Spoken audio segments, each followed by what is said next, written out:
I decided to interview Brandon Santini, who he was the North Carolina native, but transplanted to Memphis after he had after he formed his own solo project.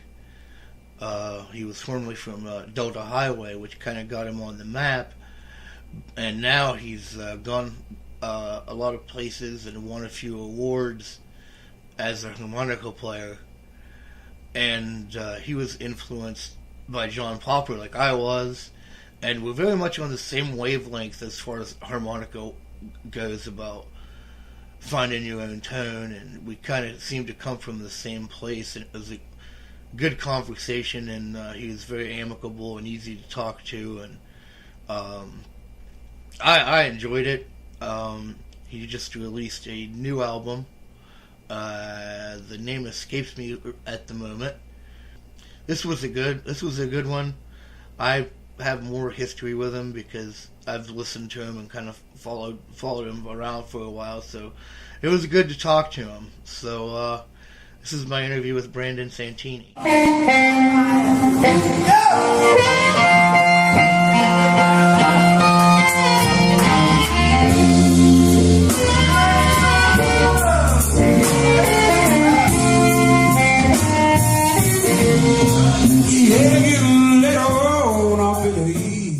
I remember seeing you back in '09 with Delta Highway. Yeah, man. Where'd you see us at? In Wheeling. Oh, at the yeah, man. That was a great festival. Yeah, that thing's still going. That's what I hear. Yeah, yeah, man. I'd love to get back in there. I guess it was, God, man. That was one of the first few festivals we ever did. Um, did you guys break up, or did you just change a band name? Man, we pretty much broke up. That was the period. That 2009 time was about the beginning of the end, I should say, and we broke up less than a month later. The guitar player moved back to North Carolina, which is where we're from, and so yeah, I kept the name and just called it Brandon Santini and Delta Highway after that, and that just went a couple more years. Okay, is there still any original members left, or? Nah, we're out there. Everybody's gone. That sucks, man. Yeah, it was a great band, man. You know, we had a lot of great music, a lot of great ideas, but it just, we were young and kind of caught up in everything that was going on. Yeah, personal differences. Lots of drinking. That's usually a problem too. Yeah, that can do it too, for sure. Everybody's kind of band's like a big dysfunctional family anyway. So. Yeah, man. Yeah, definitely. So you kind of hit it big after that. Well, in the blues world, the big ain't as big as Yeah. Rock stars are, but things went really well after that. Delta Highway set me up pretty well for. You're about as big as your shoes in the blues world. Right, exactly. That's a good way of looking at it, man. Yeah, a lot of great things have happened since then, and I've been able to, use that experience in Delta Highway as a don't mess it up kind of deal, because we were on to a lot of great things, and we just blew it. It was a great band, but getting nominated for the Blues Music Awards this year was super good, and a couple great albums, and things are going well, man. I'm very thankful. Yeah, you've got some hardware under your belt as far as that's concerned. So. Yeah. You grew up in North Carolina. I did. I was born in Chapel Hill and raised in Burlington, and spent 21 years there. My dog is just ripping stuff up. I'm sorry. Hold on one second. Golly, these dogs, man, they're a responsibility. And then you moved to Memphis. Yeah, I moved there in 2009, actually, or excuse me, 2003. I'm sorry, and so I was 21 at that point. There's a great music scene there. Yeah, lots. Whatever you're looking for, you can find there.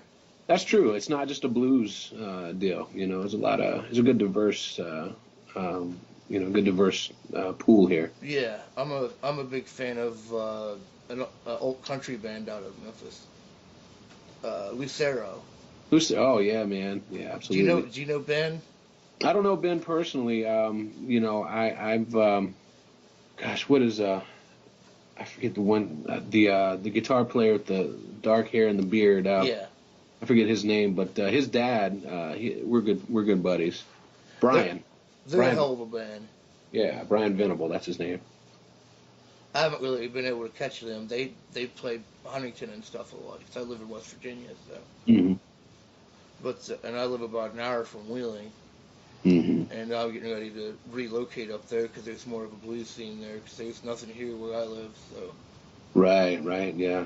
I just go in. I'll go to my local bar and see who's playing and just moonlight, pretty Yeah. much. I hear you, man. And then it's word of mouth that way. It's like everybody. I've kind of got a reputation as being the only harmonica player there, so Oh, there's nothing wrong with that, man. yeah. It's nice. It makes me stand out. Yeah. But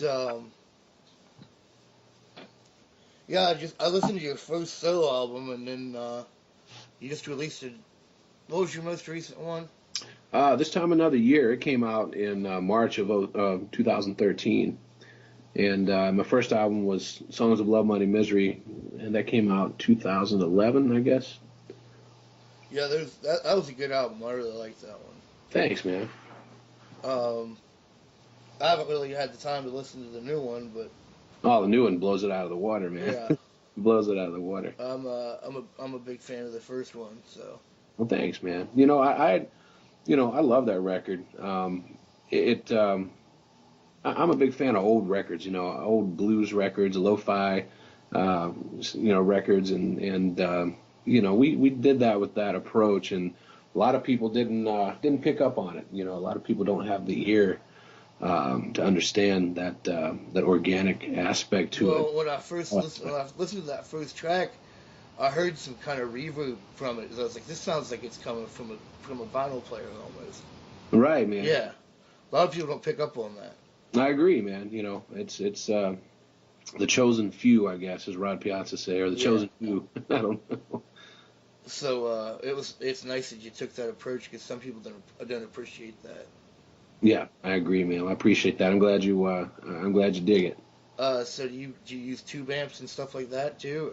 Yep. Let's see. I use 59 Fender Bassman reissue, and Turner 254 HC microphone. Run it through a delay pedal in a Kinder anti-feedback box. Nice. And you're sponsored by Seidel, right? That's right. Yeah. I play all special 20s, so. That's I play a few of those. That's what I started on and played, until I got turned on to the Seidel 1847s. The special 20s are great harp, and I was just finding out that they were starting to, the reeds were blowing a lot easier than they used to, or they would already be messed up out of the box, so I went on a quest to find something a little more durable, and with the 1847s from Seidel, they last longer because they're stainless steel reeds. Really? Yeah, so they're expensive as hell, but they last longer for sure. So I just fell in love with the special 20 because of John Popper. So. Yeah, amen. That's what got me into playing. Yeah. Yeah. And then I started seeking out other guys like Little Walter and Sonny Boy Williamson, and found out there's a bit more to it than that. So. Yeah. Same way, man. My first blues guy was Butterfield. Then I got into Cotton. Those were my two first guys, and then, of course, Little Walter, all those cats. And Howlin' Wolf. Oh yeah, Howlin' Wolf's never really been a huge influence for me, harp wise. I like him as an overall blues man and performer and musician, but never was a huge influence on harp for me. Sonny Boy Williamson, which is basically who taught him, was more of an influence to me. I like both of them, 1 and 2. I mean, Mm-hmm. I learned from him a little bit by listening to him and who is it? Who's the guy that plays for the Nighthawks? Who's that? Oh, Mark Winter. Yeah, Mm-hmm. he told me that he gave me some simple advice one time that it wasn't about how fast you could play. It was about finesse, Mm-hmm. and I really took that to heart. Sure. Yeah, that's a good way of looking at it. You know, If you can hold a note or bend a note for a really long time, that gets more of a reaction out of people from flying up and down the scales on it.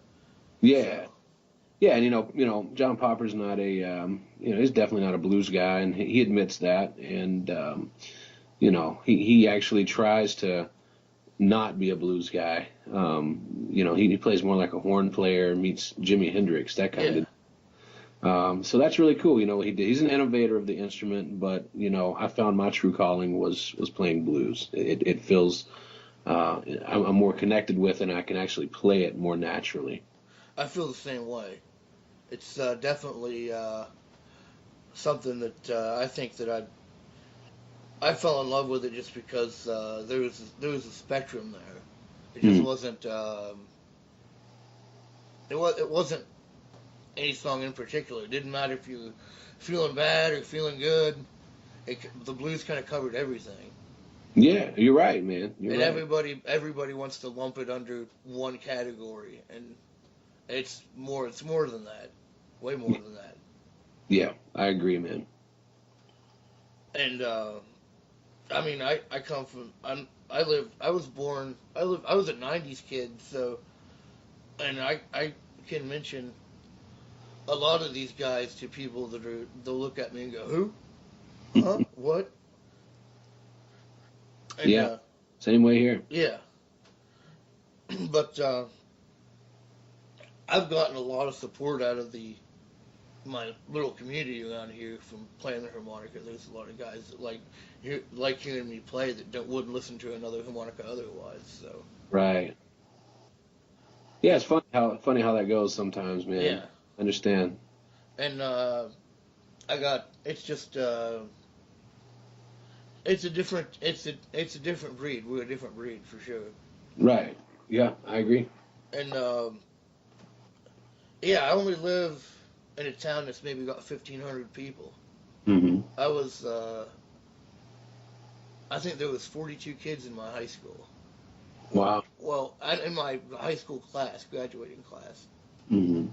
So there's one stoplight here. Wow. Okay. So you could fly through here and probably miss it. But I just started. So I when I started playing, I just started moonlight with other guys that I like to play with, and then other guys if I've never seen them before. I'll sit down and listen to them and be like, hey, will you let me play with you? And most of the time, yeah. Hmm. And they'll say, what do you play? And you say harmonica, and then they look at you funny, like, huh? Yeah, like oh boy. Yeah. And but then the reaction you get out of other musicians when you know what you're doing, they're like, okay, he's not just gonna pull a Bob Dylan and just blow into it, Right. you know. Sure. So um, yeah, I've had different guys a lot of friends from different walks musically. Like I have a friend of mine that's like way into like thrash metal and stuff, Hmm. and he's impressed because I showed him that it was a very technical instrument, and Hmm. with very hard metal, it's very technical. They got Right. some technical guitar work there. Hmm. So he was like wanting to do a metal blues fusion and was talking to me about it a few days ago. So it was like, I don't know if we could do that, but I'll try. Well, there's it's possible. It's being done right now here in Memphis. There's a Really? band called the RVs, and it has Billy Gibson on harmonica. I don't know if you're familiar with Billy or not, but ZZ Top. no, it's Billy Gibbons. Oh, Everybody thinks that. Billy's a great harmonica player. He won harmonica player of the year through the Blues Music Awards, and what, '09, 2010, something like that. And so he's doing that now. And the RVs, check them out. I think they've got some stuff online. That'd be interesting. Yeah, it's pretty wild.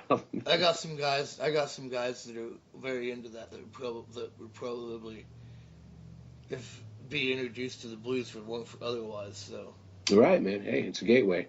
yeah, It's a gateway drug, man. yeah. Another thing that really turned me on to the music was everybody I met at festivals that were professionals. There weren't any egos there. hmm I was like, man, I can just go and talk to this guy and hang out with him, and And otherwise, if I went somewhere, I would have no chance of talking to this person ever, hmm not my wildest dreams. So I've got to meet guys like Hubert Sumlin and Watermelon Slim that was just great for me because otherwise I'd never have a chance to do that if I'd gone anywhere else. So Yeah, the blues industry, it's a blessing that it's so small of a genre because you have the fans have access to the artist, the bigger artist, and it's a great, that's what I think keeps the family vibe going, and most people I run into have really good attitudes, and they're not jerks, but of course you're going to run into that, and that's just reality. But yeah, not it's everybody's the same.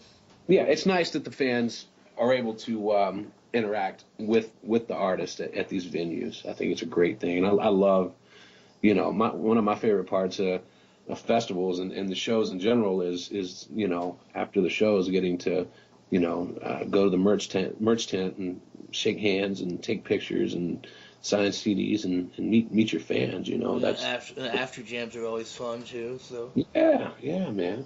um, I mean, I've met some other guys that I've kept in small contact with, like Andrews, not Andrew, Moreland and Arbuckle. hmm Man, they're amazing. Yeah, great band, great They're dude. going places too.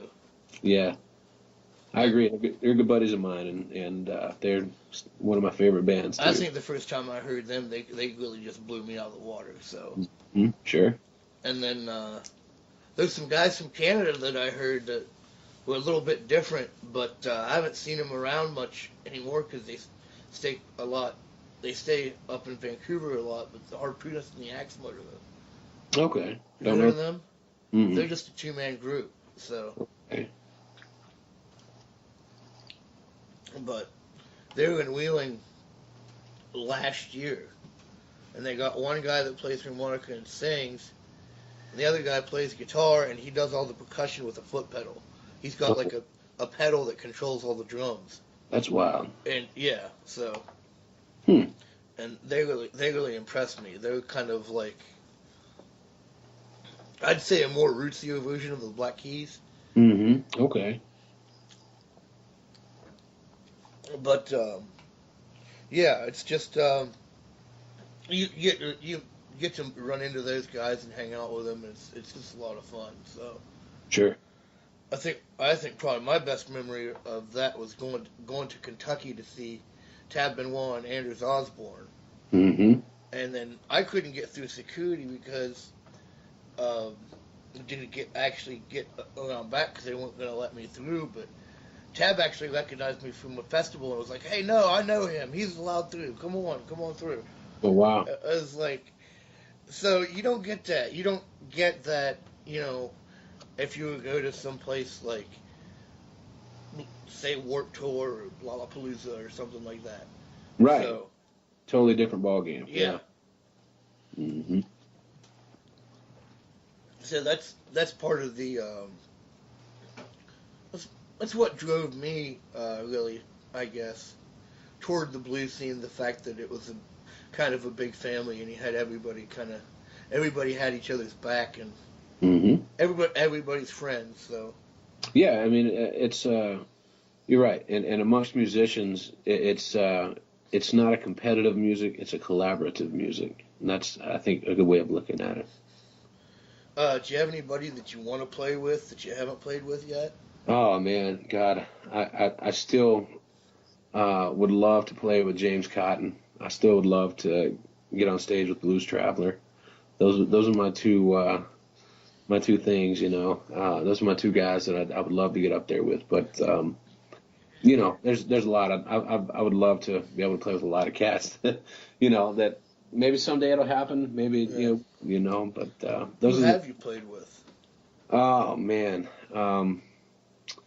gosh, you know, I've been fortunate enough to play with one of my favorite memories is getting to play with Gary Clark Jr. a couple nights down on Bill Street. He actually came down and we were playing at the Blues Hall down on Bill Street, little juke joint, and I looked up and immediately recognized him, you know, and he came to the front with his, you know, guitar player, and you know, they went over to the bar, and you know, I could tell they were digging what we're doing, and I was like, wow, that's definitely him. So we took a break and chatted with him and invited him up to the stage, and he was more than glad to come up and play a few songs. And so he came back the next couple nights, and you know, so that was really cool to get to know him. And you know, another moment that sticks out is probably 2007. Bob Margolin, he had Willie Big Eye Smith and Calvin Fudge Jones, and so I got to play with those guys, and you know, they're Muddy Waters alumni, you know, so Yeah. that was really cool, man. Those are probably my two favorites, and I've jammed with a lot of other cats, but you know, to me, those are my favorites. Anybody that kind of starstruck you? Um, man, you know, as far as cats I've played with, man, I'm trying to think. Go back and think of who I have jammed with. Um, Gosh, you know, meeting James Cotton was a starstruck moment. I was just talking to somebody today about when I met him. It was, you know, he's my favorite blues guy, and I had this whole thing in my head. I knew I was going to get to meet him because his band leader is a friend of mine, and it was at the Blues Music Awards this year. And so, you know, he told me he was going to set it up and was going to make it happen. So he made it happen. I had this great, you know, little brief speech in my head of, you know, James, thank you so much. You know, I wanted to, you know, thank you for your influence, for what you do, your contribution, and your inspiration to me. I had that all in my head, and when I met him, I just none of it Yeah, was. it went out the window, right? I was like, you know, one time somebody said I sounded like the Italian James Cotton. I was like, oh man, what did I say that for? And he But was like, "Oh, no, he was like, oh, that's good. So I felt like an idiot, you yeah, know, and, you know, but that, you know, I don't get starstruck very much, but with James Cotton, I did. It was he's a presence, man. There's a yeah." presence about him for sure. I met Buddy Guy at his club in Chicago. So Yeah, you know, we got drunk with him and. I don't remember what year it was, '08 maybe, and we were playing up there because we play his club.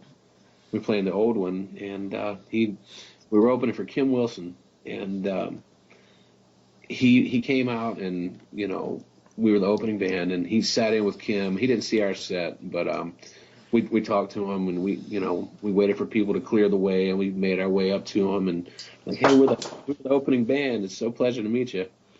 And he ended up just feeding us shots of cognac. So that was a trip.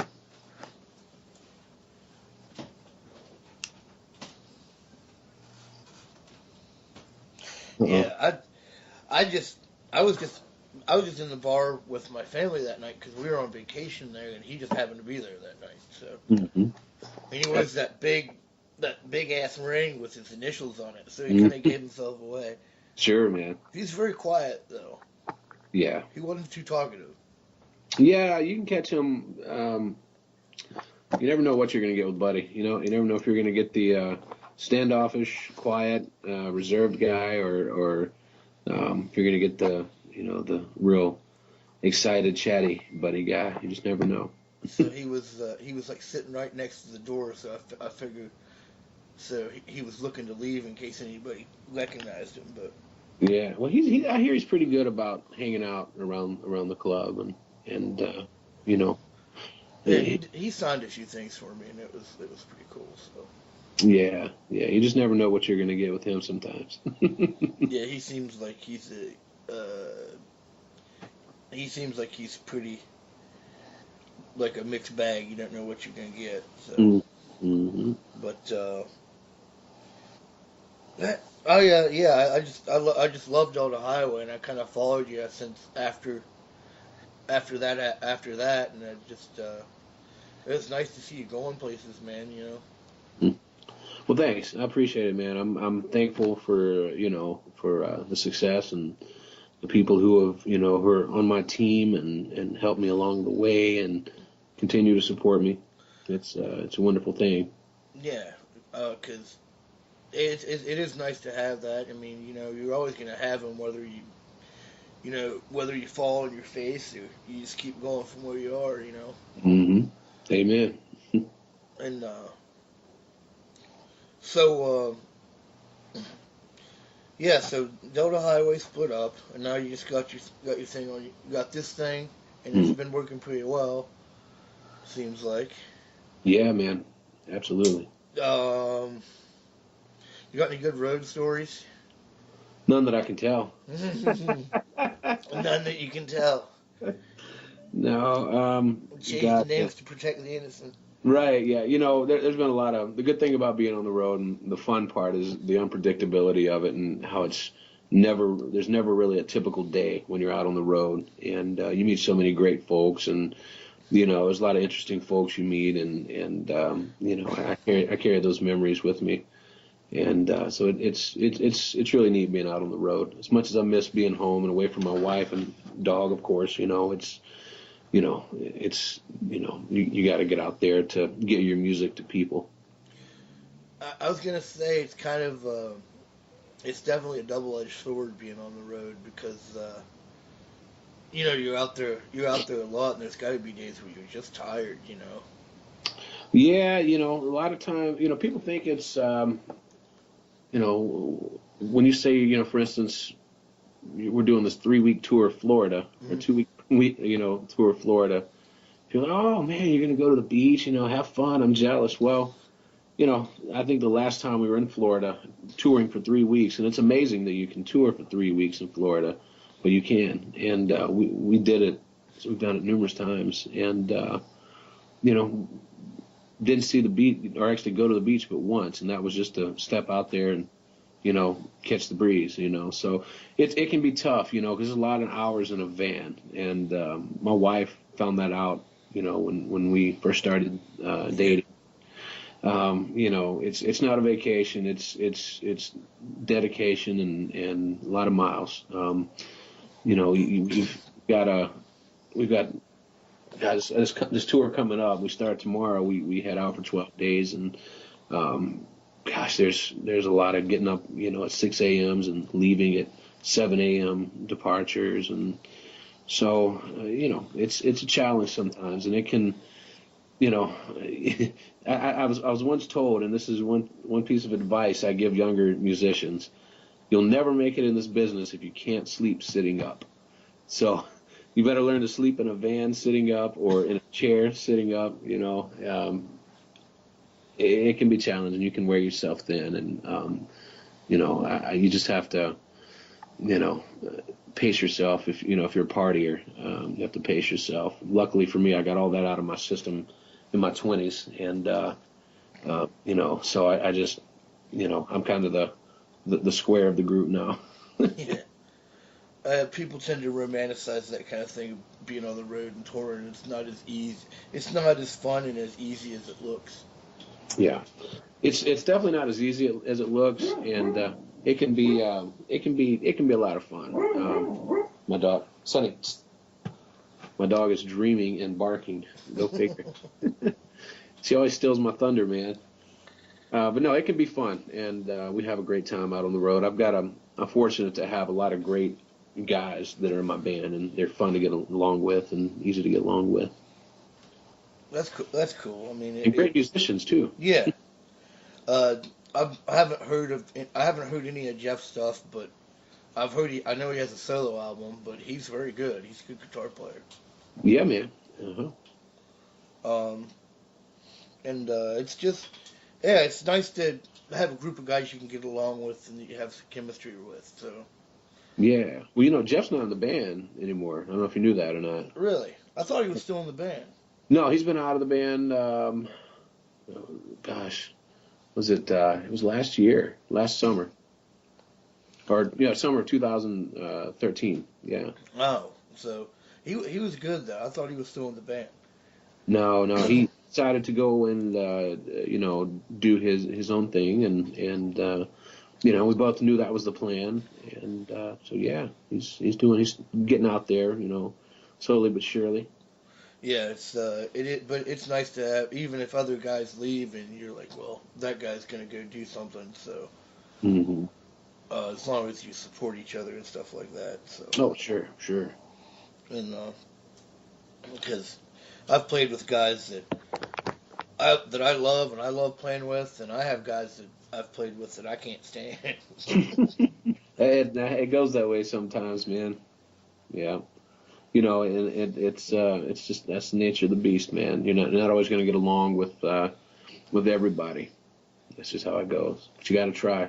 Yeah, you just kind of once you're on stage, you kind of reach a common ground, and it's the blues is a lot of playing off of each other. I've known. Sure. So Yeah, I mean, that brings me back to thinking about the when I was with Delta Highway. We would just constantly be on bad terms for the most part, and then get on stage and you still come together somehow. It's funny yeah, how it works.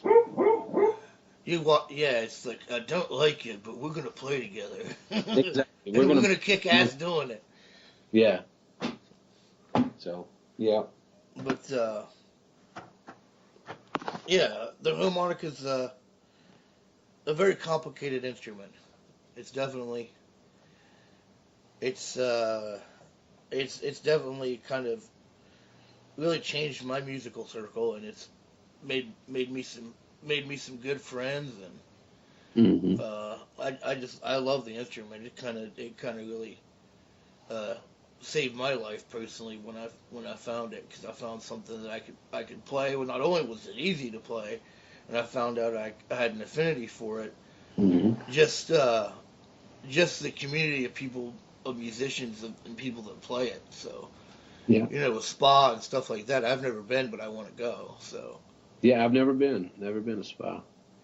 Because I've met a lot of guys that uh, that asked me to go, and I've just never gone because I've never had the money. So, Right. Right. but yeah, it's just it's a different instrument, and we're a rare breed, and it's I've played it and had people go, I didn't know you could do that with it. Hmm.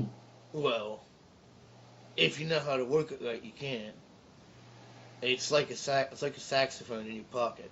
Yeah. So Exactly. Yeah. And the cool thing about the harp is, you have to survive in life, to function, to continue in life. You have to breathe in and breathe out.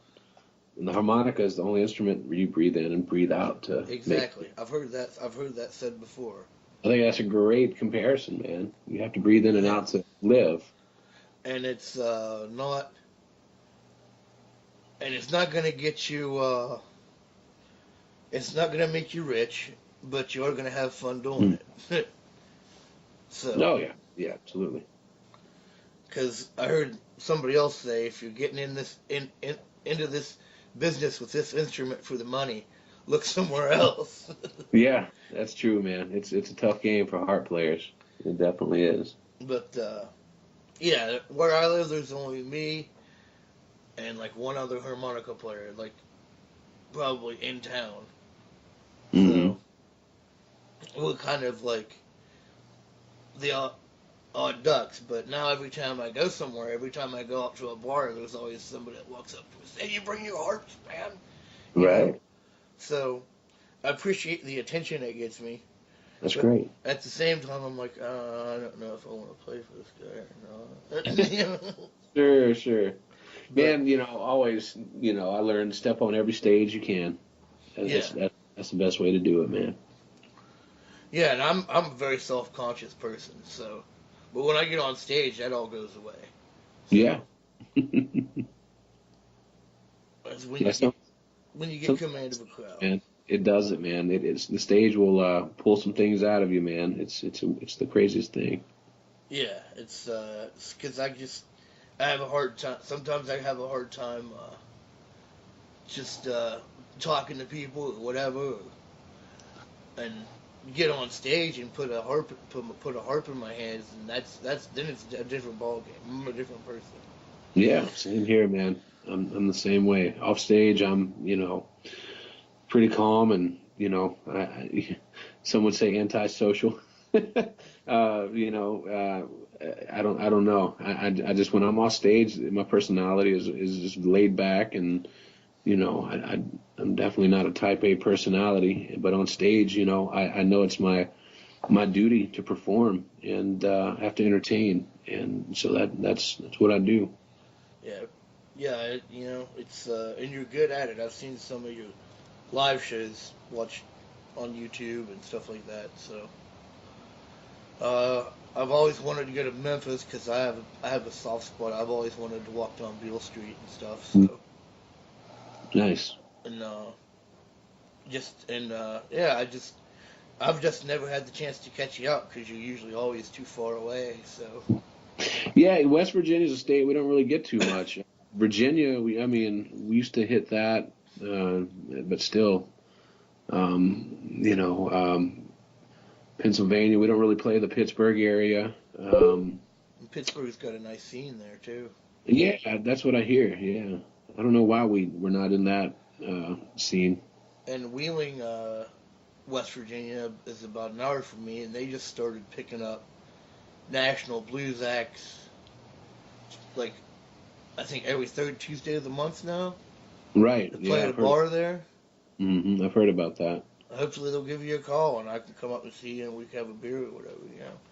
Yeah, man. I think my booking agent is actually um, working on a date with them for next year, at least trying. It's a nice bar. It is. Is it okay? All Yeah, right. it's pretty much like right down the street from where they have the festival. So Mm, okay. I'm familiar with that area. I used to go up there. I used to go up there and play music a lot. So Right. that's why I want to move there because there's a scene developing there. So I want to be in on it. Sure, man. That's great.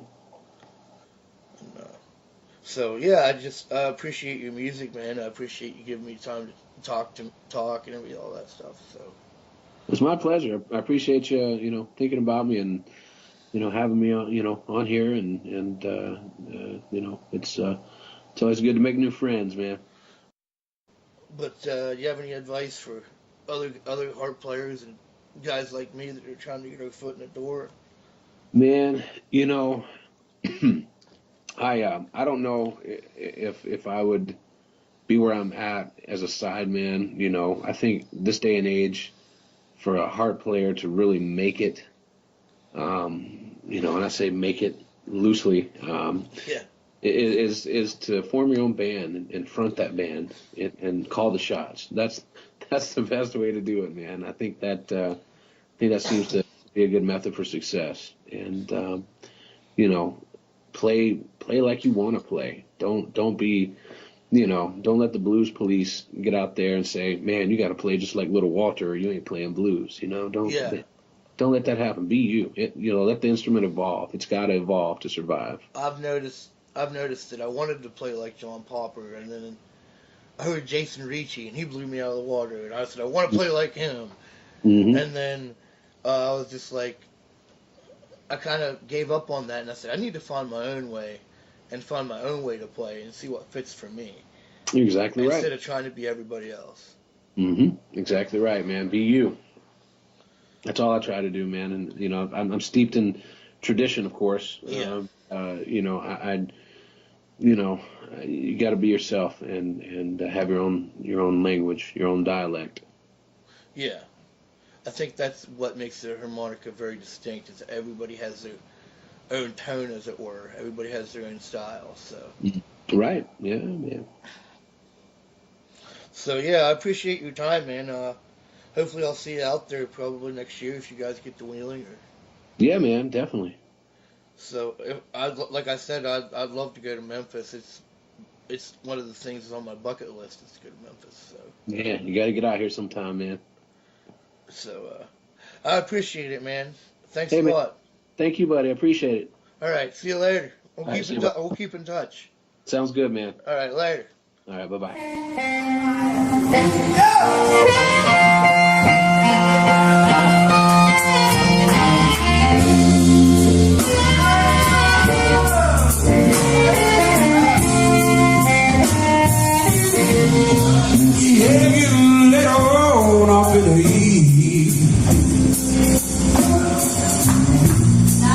People, I said after all that evening, the sun starts singing, oh, now.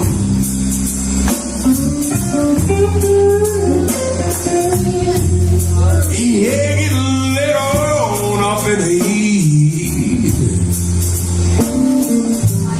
Oh, people, I said after all that evening, the sun starts going down.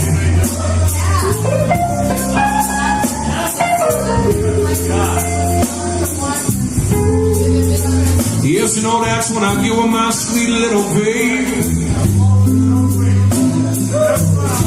Yes, and you know they will start. I said you know they will start to messing all around. Yeah. Now listen. My baby's working hard, she's working so hard. My baby's working 5 days a week. But you know when the paycheck time comes, I said that would just make him feel. Yeah, get later on up in the evening. People I say, after all that evening, sun going down.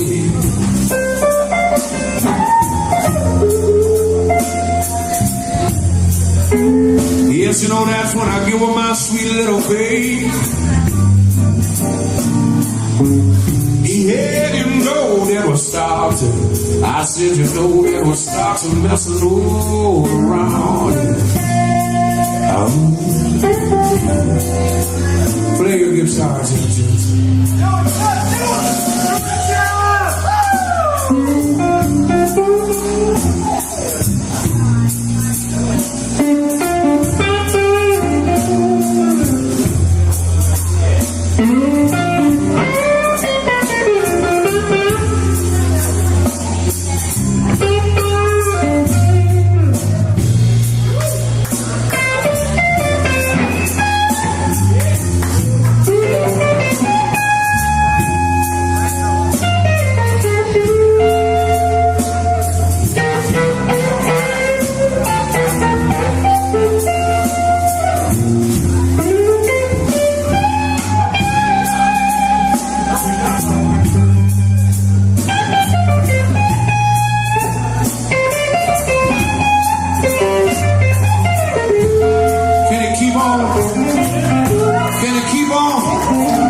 Sweet little baby.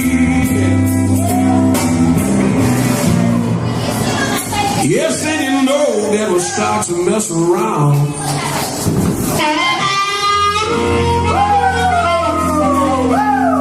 Yes, you know we get together. When my baby get off of work, she come on home and I say we get together. Yes, you know every Friday when the work week is through, we get together, we go down to Beale Street, and the things we do, I see.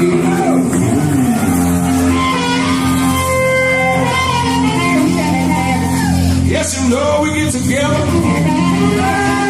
Yes, you know we get together. Yes, you know that we get together, and it goes a little something just like this.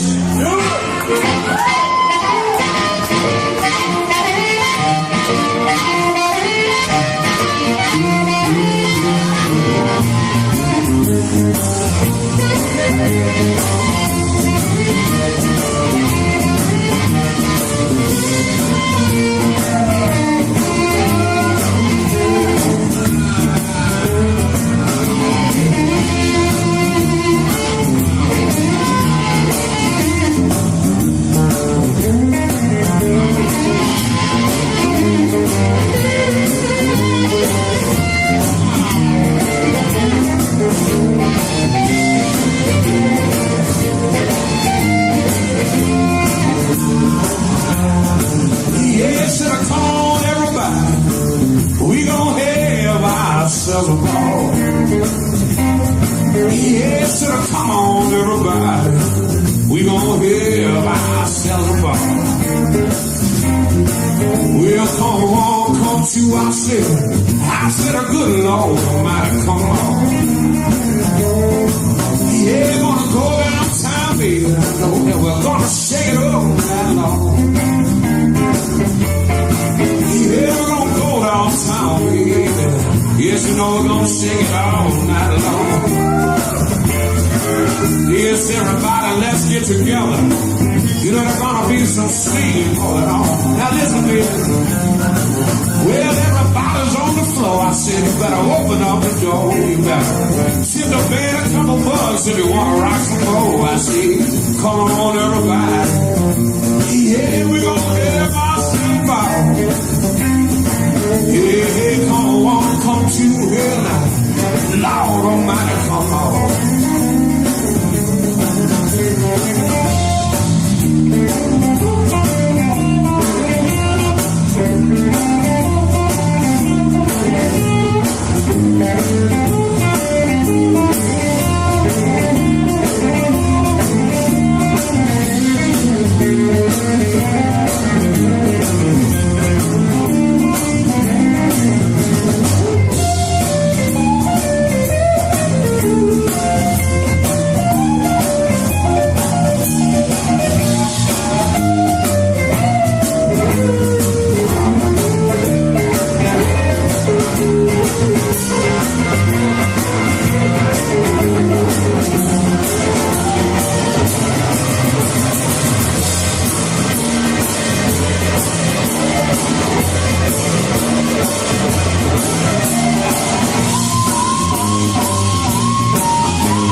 everybody feeling fine.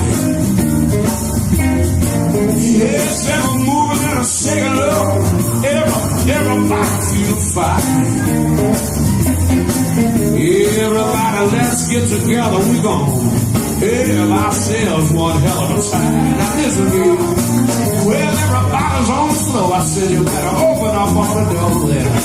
Give the man a couple bucks if you wanna rock some move. I said, come on, everybody. We gon' have ourselves a ball. Yeah, come on, come to our sled. Good Lord, Almighty, come on.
Yeah, I said, come on, everybody, now. We gon' have ourselves a ball.